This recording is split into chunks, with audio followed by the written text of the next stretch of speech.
Toxic forever chemicals known as PFAS can be found in everyday materials from nonstick cookware to stain-resistant carpets and sometimes in Maine's drinking water. Tom Kroskowski found out more about 2 legislative pitches to mitigate PFAS in our environment.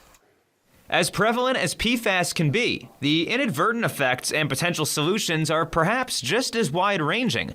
Ellsworth Wastewater Director Mike Harris says bills passed last year that ban the practice of composting biosolids, as well as the transportation of out-of-state trash into Maine, have changed the way they do business. We're spending a significant amount of money modifying our facility to allow us to ship directly to Canada. That's the only thing that we can do right now. But legislators want to know what happens if Canada stops taking out the trash. Thank God for our neighbors in Canada. Thank you very much for everything that you're doing to help us out in this crisis situation. If at some point Canada decides to say, we don't want you to send that to us anymore, I don't know where we're going to take it.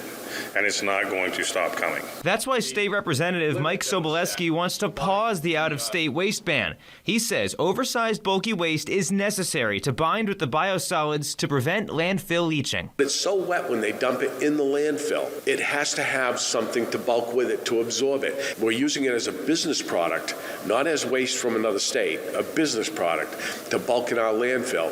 It will suspend it for 24 months while we work out a solution. That solution could involve a central facility out of the former mill in Madison dedicated to removing PFAS from contaminated water. Effectively, by having one, hub and spoke type solution where it's a centralized location, really convenient for the state, it allows you to have really good environmental program and with a straight face be able to say that there's no PFAS entering the environment, and then provide a solution for all the town's, wastewater plants that can go back to acting like conventional wastewater plants. UMaine graduate Patrick McEwen has already implemented this at Pease Air Force Base in Portsmouth, New Hampshire, to encouraging results. So we've been remediating PFAS-impacted water there since 2018.